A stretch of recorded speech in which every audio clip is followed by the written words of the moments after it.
Jeeves' mind wandered as he idly ran the sweeper in the library.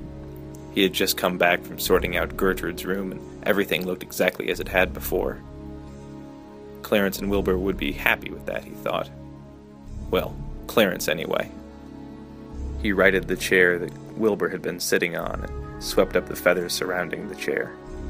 Jeeves had a very pessimistic outlook on all the guests that were there, and they certainly had not disappointed him tonight. He made a quick mental checklist of the room and noticed that one of the fireplace poker was missing. So that's how Clarence did it, he thought with a snort. Too cowardly to fight a man face to face, so he bashed him in the back of the head. Most other people would be unnerved at the point of terror to know that they were on an island with a murderer. Jeeves merely sorted out the facts in his mind, one after the other. It wouldn't suit Clarence's purposes to kill everyone.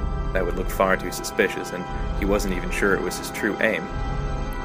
No, the only people that died seemed to be the ones that he was whispering to angrily now and again. He guessed that there was some plot that Clarence was embroiled in that he needed to protect.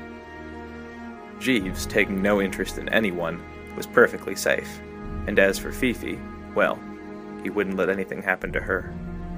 Thinking of her, as always, his thoughts flew into disarray.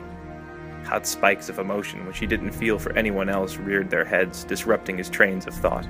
His mind flashed to beautiful countryside in France, to picnics in the afternoon, to children running around. She'd promised him that it wouldn't be long, that they could be together and leave the horrible old mansion, and the horrible, emaciated, wrinkled old geezer that they were both taking care of.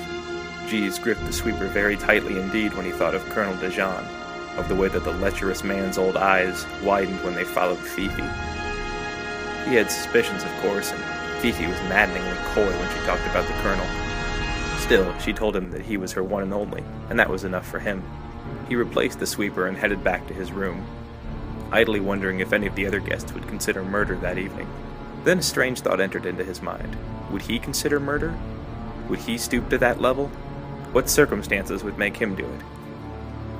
Well, if he found out that there was truth to the rumors about the Colonel and Fifi, it would be difficult to control himself.